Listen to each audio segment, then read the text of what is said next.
साथियों राम राम प्रणाम।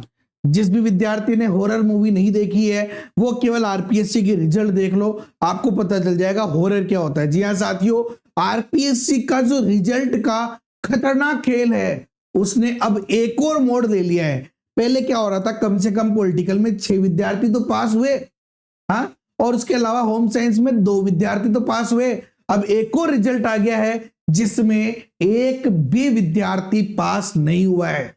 भैया आरपीएससी जो है उसका किससे लोचा है वो भी बताऊंगा। क्या कारण है भैया की दोहरी चोट पड़ रही है। और 2026 में जो आपके एग्जाम आ रहे हैं ना, चाहे वो एसआई हो, आरपीएससी फर्स्ट ग्रेड हो, सेकंड ग्रेड हो, भैया बच के रहना वरना कुछ नहीं होने वाला है। बिल्कुल सच बता रहा हूं मैं, वीडियो को अच्छे से लास्ट तक देख लेना। सॉल्यूशन भी बता रहा हूं और क्या माजरा है ये भी बता रहा हूं। आरपीएससी अध्यक्ष साहब क्या कह रहे हैं, हर चीज बता रहे हैं। तो चलिए शुरू करते हैं। तो भैया आज ये राजस्थान लोक सेवा आयोग का रिजल्ट जारी हुआ। देखो कट ऑफ देखना इसमें कितनी खतरनाक है, ये है ही नहीं।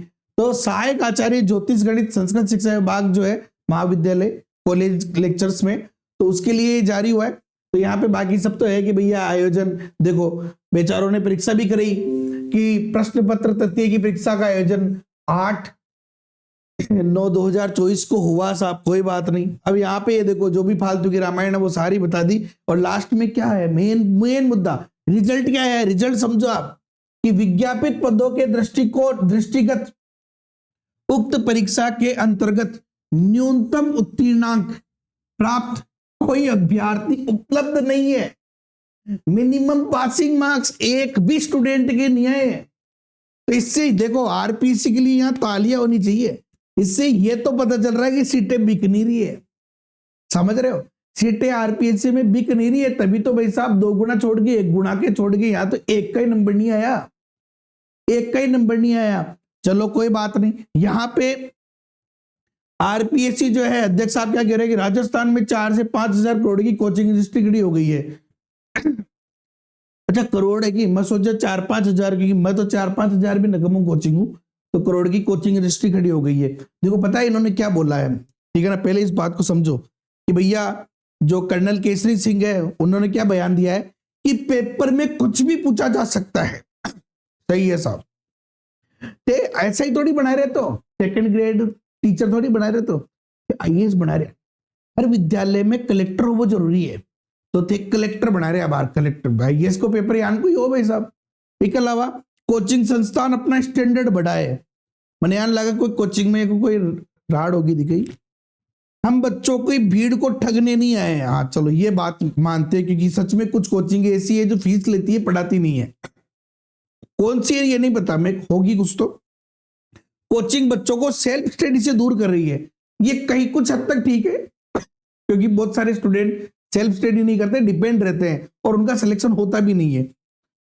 तो अब पता चला कि देखो सबसे इंपॉर्टेंट बात क्या है, आरपीसी जो ना वो स्टूडेंट से नहीं कोचिंग वालों से नाराज है। इसलिए भैया देखो हो क्या रहा है यहाँ पे।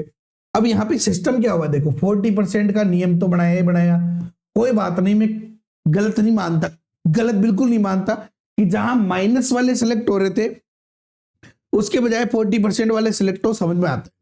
लेकिन इसके बाद इन्होंने जो पेपर का लेवल है, पेपर का लेवल वो मतलब कि मैं क्या बताऊं आपको, जो आईएएस है ना उसके लेवल के बराबर ही बन रहा होगा। कारण देखो पहली बात तो जो कॉलेज लेक्चरर की तैयारी कर रहे हैं स्टूडेंट, किस लेवल की तैयारी कर रहे होंगे तो अपन भी जानते हैं।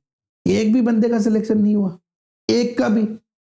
पॉलिटिकल साइंस के फर्स्ट ग्रेड के लिए इतने स्टूडेंट है, 6 जनों का सिलेक्शन हुआ, केवल 6 का। तो कहीं ना कहीं पेपर का लेवल तो आईएएस का ही है ना। अब आईएएस की जो लेवल है उनके अकॉर्डिंग उनकी मेरिट कितनी जाती है, 30 से 35% भी पूरी नहीं जाती है, ठीक है ना। अब आईएएस के पेपर लेवल से टीचर बनाना चाह रहे हैं, समझ रहे मेरी बात को। तो यहां पे हो क्या रहा है देखो, या तो इस परसेंटेज को कम करो फिर कि भाई मिनिमम क्वालिफिकेशन मार्क्स जैसे 25% रख दिया, या तो इस परसेंटेज को कम करो, या फिर मैं ये नहीं कह रहा कि आपकी कोचिंग वालों के नोट से पेपर बनाओ, लेकिन या तो आप स्टूडेंट को एक प्रॉपर सिलेबस बताओ एक प्रॉपर सिलेबस बताओ कि भैया इस लेवल तक आ सकता है, यहां तक आ सकता है, या फिर पेपर का लेवल जो है ना वो साइकोलॉजी के अकॉर्डिंग बनाओ ना यार, कि जिसमें 33% टफ होगा, 33% मीडियम होगा, 33% वो होगा जो प्रचलित है। आप लोग जो बुक्स चला रहे हैं उनमें से भी कुछ होंगे, तब तो कुछ हो पाएगा ना। तो यहाँ पे समझना पड़ेगा, और साथ ही साथ स्टूडेंट को भी थोड़ा सा समझना पड़ेगा। मैं ये नहीं कह रहा कि आपके तौर तरीके गलत है, लेकिन हाँ कुछ तो देखो, सेल्फ स्टडी को आपको बढ़ावा देना पड़ेगा, टॉपिक को अच्छे से समझना पड़ेगा, दोहरान करनी पड़ेगी, प्रैक्टिस करनी पड़ेगी। ऐसा नहीं कि किसी ने अपने को नोट्स दिए और अब उन नोट्स पे डिपेंड नहीं रह सकते, अपने को ऑथेंटिक बुक्स को अच्छे से पढ़ना पड़ेगा। तो ऑथेंटिक बुक्स को आप अच्छे से पढ़े। बाकी RPC first grade second grade की तैयारी कर रहे हैं तो भैया कमेंट जरूर करें, जितने ज्यादा कमेंट होंगे तो आपके लिए ऑथेंटिक बुक्स की एक अच्छी सीरीज में बना दूंगा, ताकि आपको पता चले कि कौन सी बुक्स आपको पढ़नी चाहिए। ओके साथियों, बाकी वीडियो लाइक करो, अपने दोस्तों के साथ शेयर करो, चैनल पे तो सब्सक्राइब करो और बेल आइकन पे क्लिक कर लेना, ताकि जितनी भी आपकी समस्याएं हैं वो सारी मैं उठाता रहता हूँ। जय हिंद, जय भारत, वंदे मातरम।